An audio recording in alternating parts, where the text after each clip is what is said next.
Residents of Lucille Way in Edgewater, Portmore say they are frustrated by what they describe as unfinished work by the National Works Agency, with several infrastructure issues still unresolved in the community. Among the main concerns are an aging drainage system and downed power lines, which residents say have been left unattended by the Jamaica Public Service. They say the problems have persisted for years, contributing to flood and other water-related issues in the community. Now, residents also say the conditions have created safety hazards, with some people reporting injuries as they try to navigate the area. From 2019, I came around here, and I see this draining is like this. My neighbor car drive over it, and the tire burst. As you can see, no vehicle cannot drive here. I had to put this orange buckle on it to let people signal that we can't drive here, right? Two persons come to my neighbor and didn't know that the drain rotten. And when them step, I right in them step. Another resident highlights the difficulties faced by younger members of the community. A young gentleman down by Lucille, where he had to buy water from the water truck. What is wrong? We know there's a joke, but me have water, heavy water pressure, and some of the houses them don't have any water. Lucille Way, Yvette Crescent, Janet Crescent, no water pressure at all. What is wrong? Why some houses in Edgewater have water and some don't have?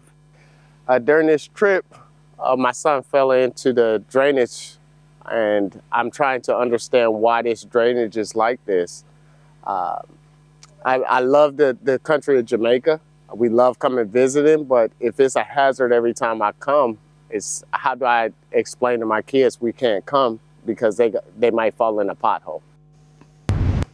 The Kingston and St. Andrew Municipal Corporation, KSAMC, and Tax Administration of Jamaica, TAJ, today are stepping up efforts to recover millions of dollars in unpaid property taxes and trade license fees. This is from property owners in the Halfway Tree commercial area. Anthony Atkinson reports. Kingston Mayor Andrew Swaby disclosed that 432 properties in the area are currently delinquent on property taxes, with some areas dating back as much as 6 years. At a press conference on Tuesday, he highlighted the outstanding property taxes total approximately $162 million, while another $42 million is owed in trade license fees. Let me be clear about the tone and intent of this initiative. This is not an exercise in harassment. It's an exercise in fairness and accountability. Every one of us has a statutory obligation to pay our taxes, and we intend to see that obligation met. The figures point to a significant revenue gap in one of the capital's busiest commercial districts and have prompted the two agencies to intensify their joint enforcement efforts. When legitimate business owners pay their fair share, it is unfair for the others operating alongside them to benefit from the same public infrastructure, road rehabilitation, street lighting, public sanitation, drain cleaning, and municipal park maintenance without contributing to its upkeep.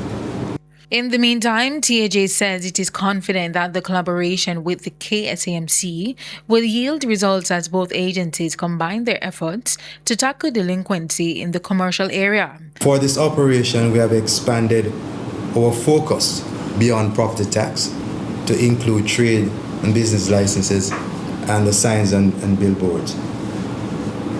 The operation covers 11-month period and is slated to end in March 2027. And by that time, we're aiming that the collection rate will go up to at least 85% of the outstanding property taxes and trade and business licenses arrears. The authorities have not indicated how much of the outstanding $204 million they expect to recover through the operation, but the initiative signals a more aggressive approach to collecting revenues owed to the state and the municipality. Anthony Atkinson, TVJ News.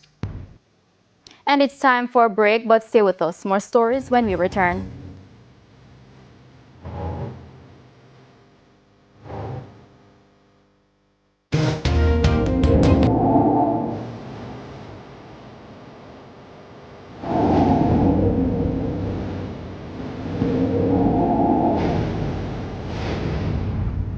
Welcome back to the Midday News. It's now time for the Business Minute. Guyana's share of profit oil from the Stabroek block has increased significantly, rising from 12.5% to approximately 39.8%. President Irfan Ali made the disclosure yesterday, attributing the increase to a sharp decline in the amount of oil being used by the ExxonMobil-led consortium for cost recovery. President Ali says the production sharing formula under the controversial 2016 petroleum agreement has not changed. Instead, he says the contractors recovered about $55 billion in expenditures 2 years ahead of projections. That means a large share of current production can now be classified as profit oil. Under the previous arrangement, up to 75% of production could be allocated to cost recovery, leaving just 25% as profit oil.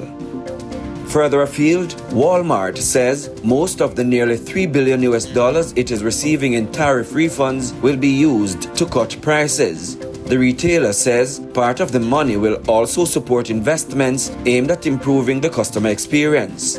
The refunds stem from a February Supreme Court ruling that declared most of President Donald Trump's tariffs illegal. The U.S. government is now working to refund about $168 billion to roughly 330,000 retailers.